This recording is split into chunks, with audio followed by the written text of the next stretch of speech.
فرمایا خبردار ہو جاؤ، اللہ کے ذکر میں ہی دلوں کا اطمینان ہے، اللہ کے ذکر میں دلوں کا چین ہے۔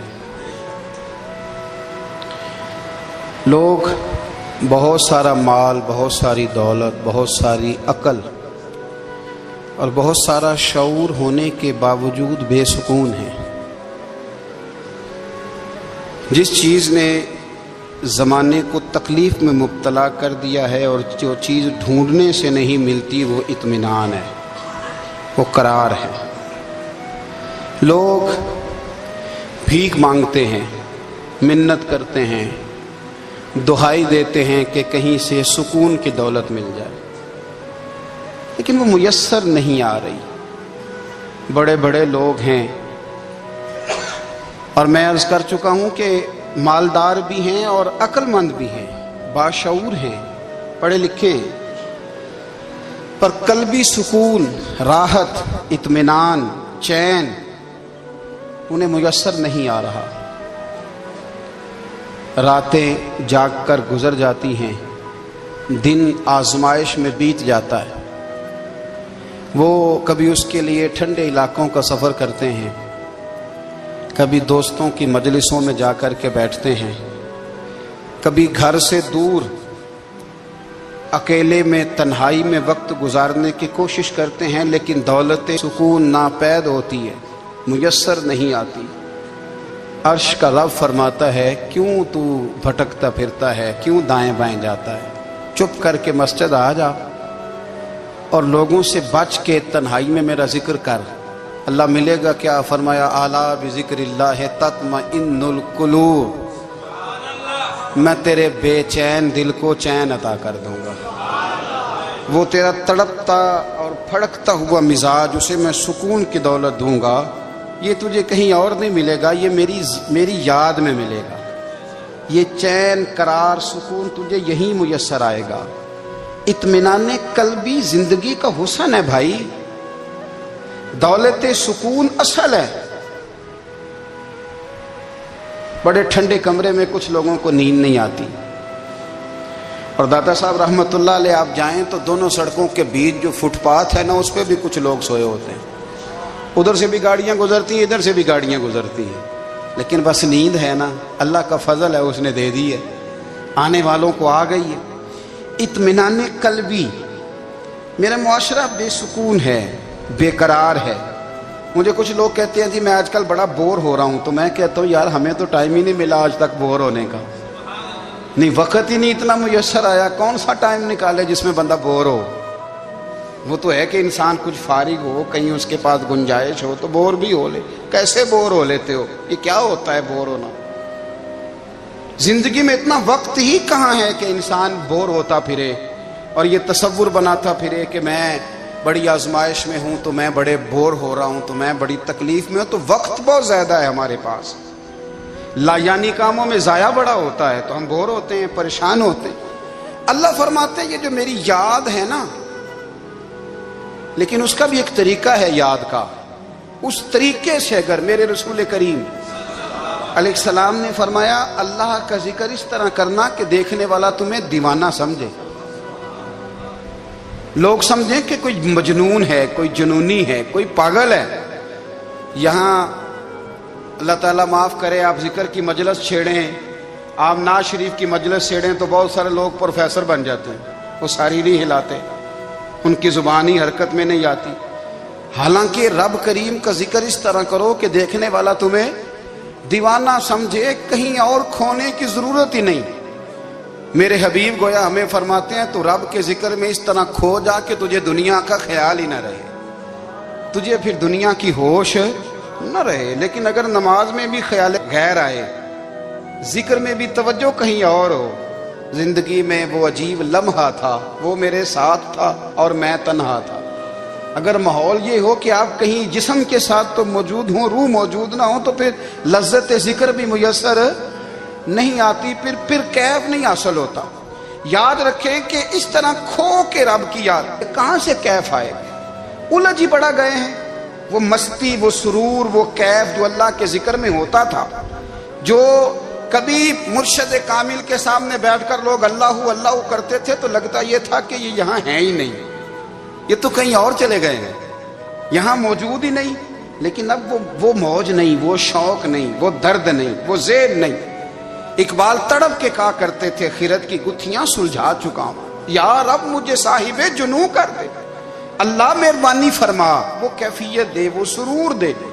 زندگی میں اگر اطمینان چاہتے ہو تو کبھی کبھی سب کچھ بھول کے نا تو مست ہو جایا کرو رب کی یاد میں۔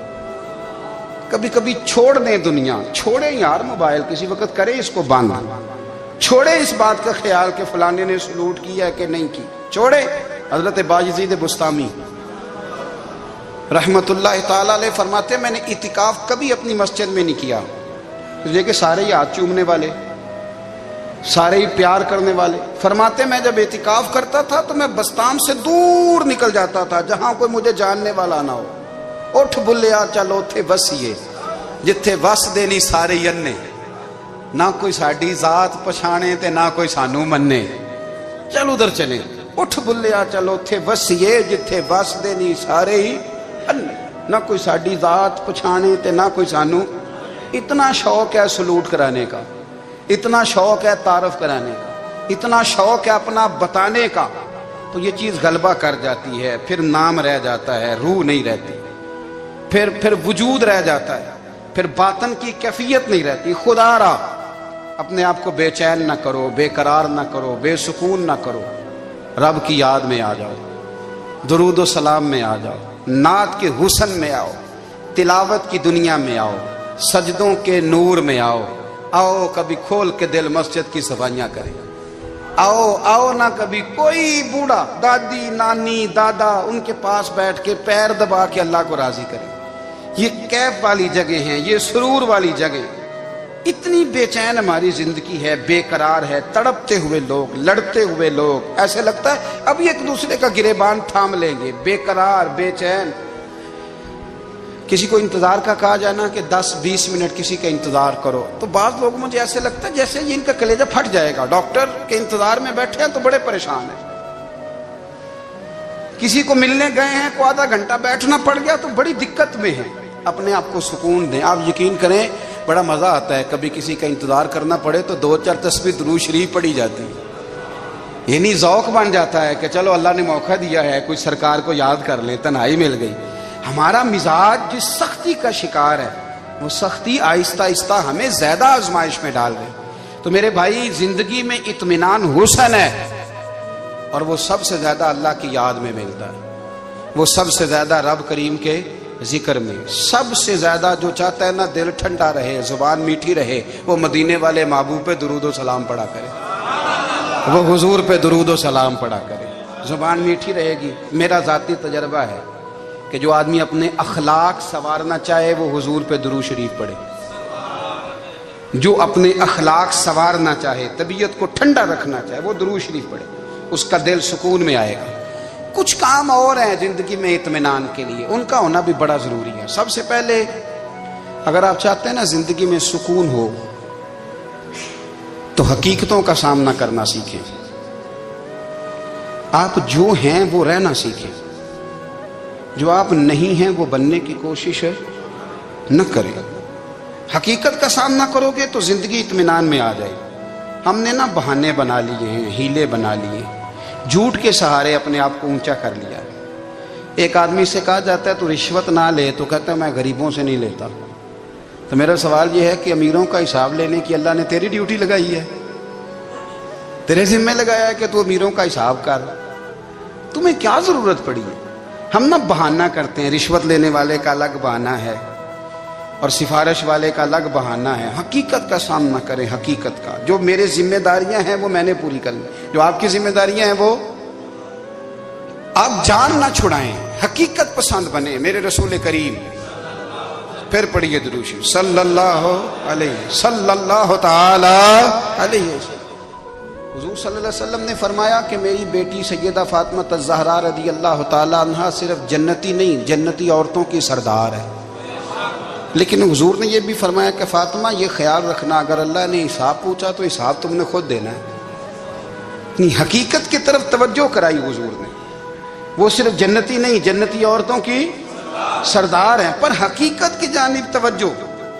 میں حقیقت یہ ہے کہ اگر مالک نے حساب پوچھا تو اس کی تیاری بھی کرنی ہے۔ دیکھیں نا، ہمیں کچھ یقین نہیں، اللہ معاف کرے کہ ہمارا حساب کیسا ہوگا، لیکن کتنے آزاد ہیں۔ یعنی بڑی دلیری سے بندے کہتے ہیں فجر نہیں پڑھتا جی، 3 پڑھتا ہوں جی، شاہ رہ جاتی ہے جی، کپڑے صاف، بڑی دلیری سے۔ اور سیدہ فاطمہ الزہرا نے ساری رات مصلی آباد رکھا ہے، حالانکہ انہیں یقین تھا کہ رب مجھے بغیر حساب کتاب جنت دے گا۔ حقیقت کا سامنا کریں، جو حقوق آپ کے ہیں وہ آپ نے ادا کرنے ہیں، جو ذمہ داریاں ہیں وہ ذمہ داریاں ہیں۔ دیکھیں نا، حضرت موسیٰ کلیم اللہ علیہ السلام کے پاس اسرائیل روح نکالنے آئے تو حضرت موسیٰ نے تھپڑ مارا، آنکھ نکال دی، واپس گئے۔ اللہ انہوں نے تو جلال فرمایا ہے، کہا موسیٰ علیہ السلام سے کہیے بیل کی پشت پر ہاتھ رکھیں، جتنے بال ان کے دستے مبارک کے نیچے آئیں گے اتنے 1000 سال ان کی عمر بڑھا دی جائے گی۔ یعنی میرے کان میں کوئی بتا دے کہ جناب 60 سال بڑھ گئی، کیا آپ کے کان میں کوئی کہہ دے تو خوشی ہوتی ہے کہ نہیں؟ لیکن یہ حقیقت پسندی نہیں، اس لیے کہ 60 بھی گزر جائیں گے، 70 بھی، یہ حقیقت نہیں۔ حضرت موسیٰ کلیم، چلے میں مثال دیتا ہوں، سمجھ لے 10 بال، حالانکہ بہت زیادہ آتے ہوں گے، 10 بال اگر حضرت موسیٰ کے ہاتھ کے نیچے آئے تو 10,000 سال تو عمر بڑھ گئی نا۔ 10 یعنی 10 سال نہیں، 10 100 نہیں، 10 بہت زیادہ تھی نا۔ تو حضرت موسیٰ کلیم اللہ علیہ السلام سے آ کے عرض کیا گیا، حضور بیل کی پشت پر ہاتھ رکھیں، جتنے آپ کے ہاتھ کے نیچے بال آئیں گے اتنے 1000 سال عمر بڑھ جائے گی۔ تو حضرت موسیٰ نے حقیقت پسندی والی بات کی، فرمایا پھر کیا ہوگا؟ 10,000 سال کے بعد پھر کیا ہوگا؟ کہا حضور جانا تو پھر بھی ہے، فرمایا پھر ابھی چلتے ہیں۔ اگر جانا ہے نا، جانا ہے تو پھر، اگر جانا ہے تو پھر ابھی۔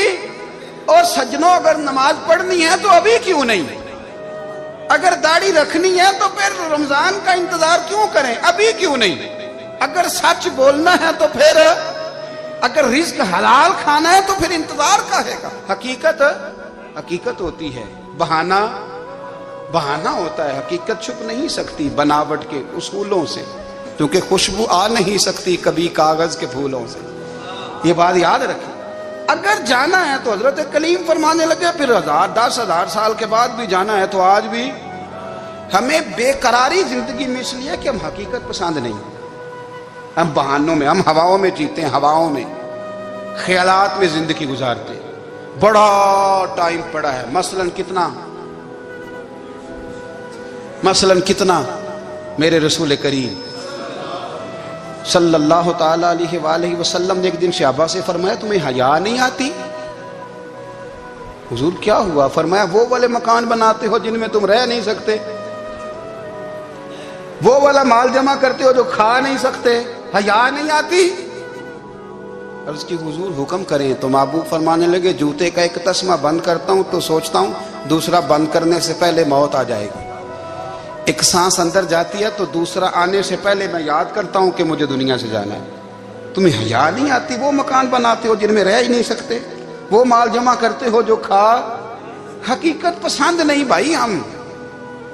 بہت سارے لوگ ہیں بڑی باتیں سناتے ہیں، بڑی، میں کہتا ہوں اصل میں نا زیادہ باتیں سنا کے نا بیچارہ اپنے آپ کو مطمئن کرنا چاہتا ہے، اصل بات یہ ہے کہ اندر سے نا ہلا ہوا ہے، کچھ بھی نہیں، بڑا زیادہ ہنستا ہے اور مجھے لگتا ہے کہ کوئی گہرا زخم چھپا رہا ہے۔ اس لیے ملمہ سازی، حقیقت پسند بنو، حقیقت پسند۔ یاد رکھنا، من ترک صلاۃ متعمدا فقد کفر، میرے رسول نے حقیقت بیان کی، فرمایا جس نے ایک نماز بھی جان بوجھ کے چھوڑی اس نے رب کے رب ہونے کا انکار کیا، اس نے کفران نعمت کیا۔ یہ حقیقت ہے، کوئی کلیریفیکیشن نہیں، کوئی وضاحت نہیں۔ جو نماز نہیں پڑھتا، جھوٹ بولتا ہے، غلط بیانی کرتا ہے، جو شخص رزق حرام کما کے کہتا ہے کہ اس کے بغیر گزارا نہیں چلتا، وہ جھوٹ بولتا ہے۔ اس لیے کہ رب فرماتا ہے جب تجھے پیدا کیا ہے تو تیرا رزق میرے ذمہ ہے۔ اللہ فرماتا ہے کہ لا یکلف اللہ نفسا الا وسعہا، میں کسی پر وہ بوجھ نہیں ڈالتا جو اٹھا نہ سکے۔ نماز فرض کیا، اس کا مطلب ہے ہم پڑھنے کے قابل ہیں، اس نے ہمارے ذمہ داریاں لگائی ہیں تو مطلب یہ ہے کہ ہم ذمہ داریاں ادا کرنے کے قابل ہیں، ورنہ وہ کہتا ہے میں وہ بوجھ ڈالتا ہی نہیں جو تجھ سے اٹھایا نہ جائے۔ اگر چاہتے ہو کہ زندگی میں اطمینان ملے تو خدا را حقیقت پسندوں والی زندگی گزارو. یہ فضاؤں میں زندہ رہنا، ہواؤں میں، اللہ بڑا معاف کرنے والا ہے، اللہ بڑا کریم ہے، معاف کر دے گا، تو بھئی یہ بات صحابہ کو بھی پتا تھی، یہ اہل بیت کو بھی خبر تھی، تو وہ تو ایک ایک بات کا لحاظ کرتے تھے. یہ غوث اعظم کو بھی پتا تھی، یہ ان کے والد کو بھی پتا تھی، جنہوں نے کسی کا ایک سیب کھا لیا تھا تو 12 سال اس کے گھر میں نوکری کرتے رہے. انہیں نہیں پتا تھا اللہ بڑا کریم ہے، معاف کر دے گا، ایک سیب ہی ہے نا. تو حقیقت پسندی آپ کو سکون دے گی.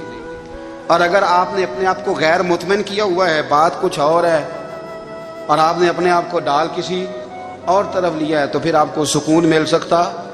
سکون حقیقت پسندی میں، اصل میں سکون ہوتا ہے، اداکاری میں سکون نہیں ہوتا. تیسری بات سنیں، اگر آپ چاہتے ہیں زندگی میں مطمئن رہیں تو دنیا داروں سے امیدیں توڑ دیں،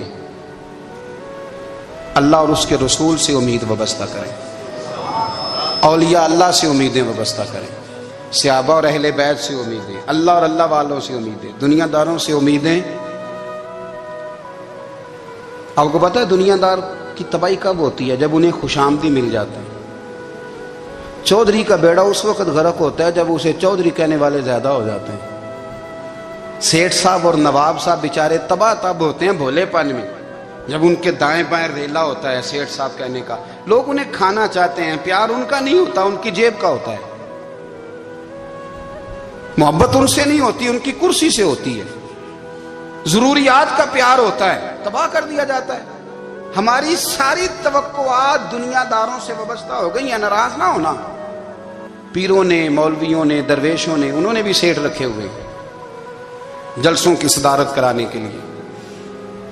یعنی مذہبی جلسہ ہے، اس میں بہت زبردست پڑھے لکھے صاحب تقوی عالم کا خطاب ہے، اور کی صدارت وہ بندہ کر رہا ہے جس نے عشاء کی نماز بھی نہیں پڑھی. وہ بندہ صدارت کر رہا ہے، کیوں؟ اس لیے کہ اس نے ₹1,00,000 دیا ہے محفل میں. خدا را دنیا داروں سے امیدیں چھوڑ دیں، ورنہ آپ کمزور پڑ جائیں گے، آپ کی امیدیں ٹوٹیں گی.